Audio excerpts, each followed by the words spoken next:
Hello customers, this is our product counter AT-01SC-DC-V3. This counter can be used along with the brushless series or DC brush series screwdrivers. They are torque control screwdriver, and this product is actually manufactured to consider the poke-yoke, basically mistake proofing for the screw. Now this product actually works based on the 3 inputs. That means any 3 inputs combination you can use to initiate the counting functions of the screw. And these 3 inputs can be NPN, PNP, it can be read relay or any switch. So based on these inputs, this counter will start working. And it will check the number of screw tightened. Once the force torque reach, there is a cutoff from the screwdriver, and that signal will be counted actually as a 1 count. So that means operator cannot leave the screw loose. Okay. The input sensor, any 24 volt sensor can be used and directly can be inputted without any external circuit like many other people are offering. There are 3 output signals. One is good, one is no good signal, and then there is also another signal. It is like a pulse for each and every screw. That means you can use each and every screw pulse output into your PLC or capturing anything. There is a counting of the screw 0 to 99 screw. You can do the counting up, counting down also, like 1 2 3 4 5 5 4 3 2 1. Further, this also have a job ID. For example, if one production line is going mix, so there is a 1 jig is coming with one particularly like say 2 screw or 3 screw, the other jig is coming like 4 screw. So the job ID function will help that the moment operator put the connector into the job ID as a combination, it will automatically switch over to the program of the job ID. Job ID program can be up to 16 number, 16. The screw once tight, if you hit again and again, it will not count. Screw if you lose, it will not make any count.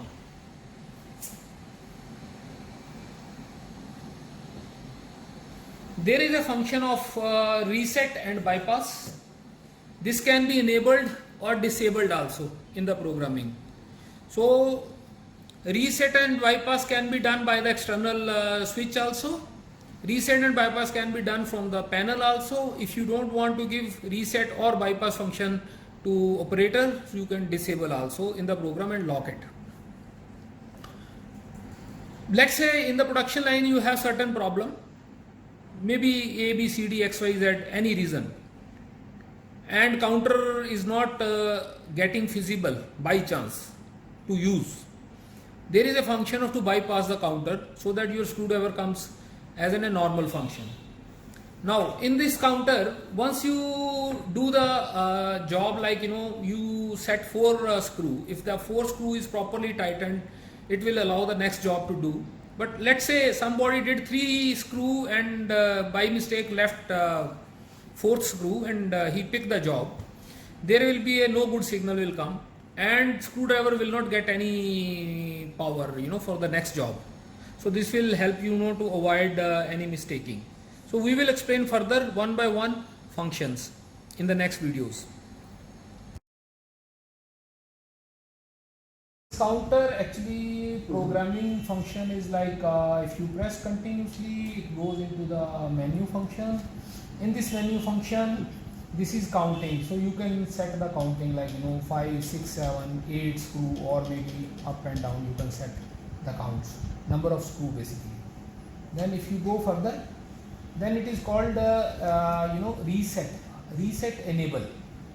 So reset can be enable or disable. This is disable, this is enable, right? And then next we can go bypass. This is now disable. If you press this is enable, but if you go by means the counter itself is bypass the whole function of counter. Okay, so we make it disable. Then this is about input. In the input, this is like P1, P2, P3. That means 3 inputs, and this is pulse. Like many customers, they want after 3 inputs, if they press manually some button, then the counter should start the function. So you can make a pulse input also. Okay. And further, actually, after pulse input, this is output. In output, basically we have pulse, we have good, we have no good.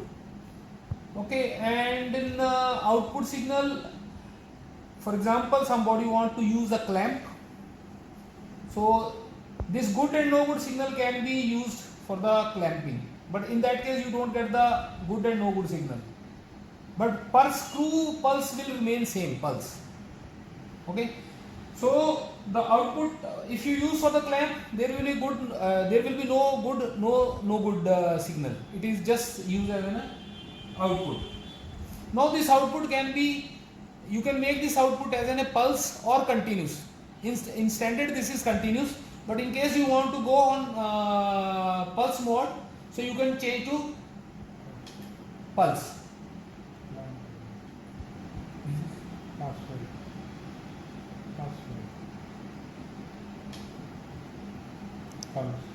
This is pulse. So this is that. This means these 2 signals are now in pulse mode. So you can use this as for the clamp. Now this is like to select the sensor. If you are using NPN sensor, then this is NP. NP means NPN. This is PNP sensor, right? And then this is counting. It's up counting. You can make it down counting also. So one side it will display the set number of screw, and second the half of the screen will show you the up and down sensing as per your setting. And this is the job enable function. You can enable or disable the job functions, but if you enable the job function, so you enter, it will show job function, so you can increase, decrease your job numbers, and accordingly you can set the programmings. Okay. Now we set up for 4 screw. 4 screw is open, and this is a switch to reset. For example, this can be reed switch also, this can be optical switch also. Now we are using mechanical switch. So once we will close, right, it is initiated. 4 is showing the set, 4 is the number of screw we need to tight. Okay.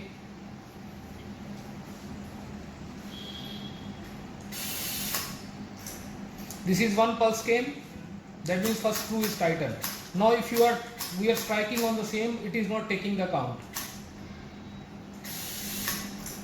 Second pulse came, third pulse came. Now this is showing the good signal, that means 4 properly tight, right? Now, okay. So you no good. So this is a pulse signal, this is good signal, this is no good signal. So we are starting the job. First pulse is okay, second done okay, third done okay, fourth no. Now the fourth screw they did not tighten, but the moment they pick the job, it will open, so no good signal will come. Now the power is not coming to the screwdriver. Then in this case, either you have to reset, okay, so then it will restart. For example, we reset, okay, now it is reset, so function will again start. Now in our counter we have a job ID function combinations over here. So you can, this sticker will give you all the information in case you don't find these, or sometime old is formatted, it is also in the manual also, okay. And the sensor connections are given on the back side, how to make the connections. So we have put 2 labels, to make you more comfortable, for the functions.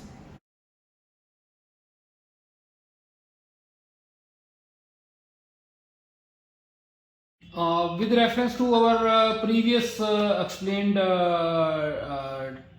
screw counter, now we develop a new screw counter which is called AT-02 series screw counter -V1. So this series actually incompatible with the old feature. We develop a new counter with the timing function. So timing function will help actually, that to detect if there is anything wrong, like short screw, or maybe screw is tilted, and torque reach, but screw is tilted, so timing is not matching, means something is wrong with that. So this timing function can be very useful. So we are not explaining the whole menu, but we are coming to the timing function straightway, because whole menu we have already explained in the beginning of the video. So T1 is basically a function where you can enable and disable the timings, timing function. For example, there are you are using some timing function counter, but all of a sudden you find that this job don't need timing function. So you can disable also timing function. So the counter will behave like a normal counter, and you can enable disable by using this key, up and down key. Okay. Then if you press the menu, the next is TP. TP is a timing program. So that means 00 means there is no program already inside. But if it is like 01 or something, so that means you have a already existing program in this. Okay. And after TP, you put the menu button. It is come total time. Total time we have two modes. One is 01. That means the mod to complete the full job. For example, you have 3 screw, it will calculate the total time, but in between it won't stop anything. After completion of the job, if the time is matching, then it will be able to say okay, otherwise it is not okay. Okay, and the same way we have 2 in the second program. In this mode we calculate each screw timing and total timing plus sequence. For example, this is useful. For example, you have 3 type screw: 1 screw, 2 screw, 3 screw, but the screw sizes are different. For example, these are the 3 screw, these are 2 type of screws. So it will, if you program bigger, smaller and smaller, then operator has to maintain the sequence bigger, smaller, smaller, so that your sequence can be maintained. If it is not meeting that requirement, it will also show not good. After this function, we have the next function, tolerance. So default tolerance is 10, but you can increase and decrease the tolerance. The tolerance is basically, for example, this takes 2 seconds, for example. So this is in percent. This is 10% of 2 seconds. So you can give the 10% of 2 seconds as a tolerance, so that if small here and there, it will take it as an OK signal. So you can program it up and down, whatever you want. You want to give lower tolerance, you can give the lower tolerance. You want to give more tolerance, you can give the more tolerance. Okay. And then this is a new mod. It is called RT. RT is the runtime. We put it as a 10 second. 10 second means if screw continuously run for 10 seconds, it will indicate that there is something wrong. That means the screw is already free. Okay, but you can always program this runtime also as per your requirement. Okay. Now showing you about how to program the timings. Small clip we are creating. Now this is actually we created a jig where there is a sensor which will indicate that job is placed, so that it will give the signal output to the counter. Switch on. It comes over here. Okay. Now we switch on the job present. So there is a dot coming, means it's in train mode. So now we are making 3 screw in the counter.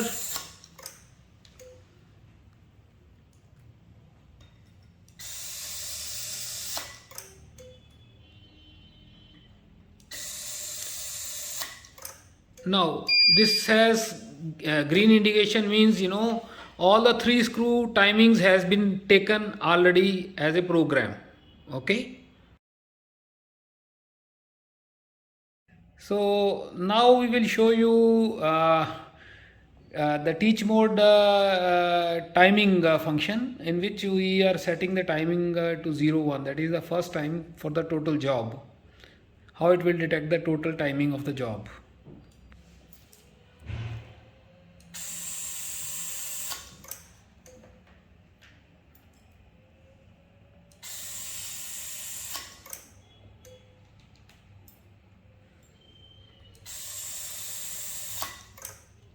So total timing is done. Okay, now it is showing okay. Now we will, in the second mod, we will use the two same screw. One is the long screw, and we will show you how it will detect the total timing.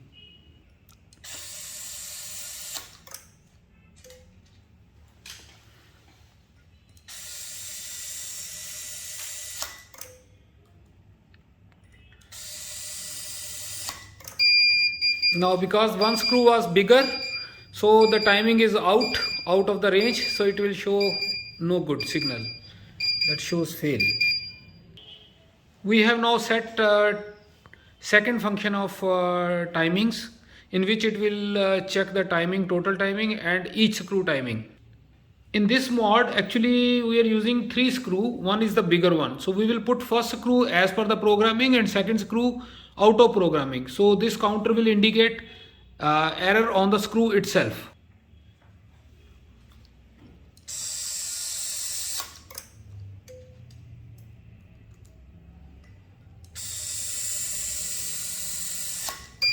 Oh, it shows the error when the screw is bigger than the programming timings. Each screw programming. Now we will set teaching for the two screw. One is big, one is small, right? So first one will be big, the second one will be small, and if there is any sequence change, it will also catch the sequence. We set the counter to do counter number 2, and we are putting it into teaching mode. This arrow, this small dot shows that it is in teaching mode.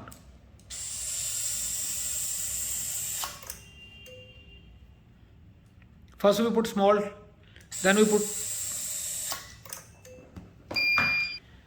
since we put the bigger one on the first point and the second one on the smaller one on the second point, so now we are putting smaller on first point and the bigger on the second point. If by chance operator make a mistake, it will give the indication that wrong screw put on the wrong location. So that means it is maintaining the sequence.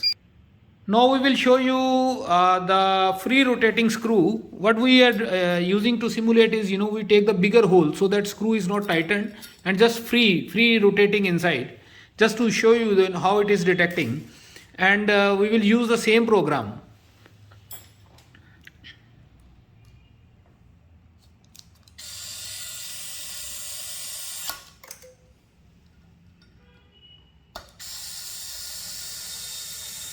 Now it is rotating free.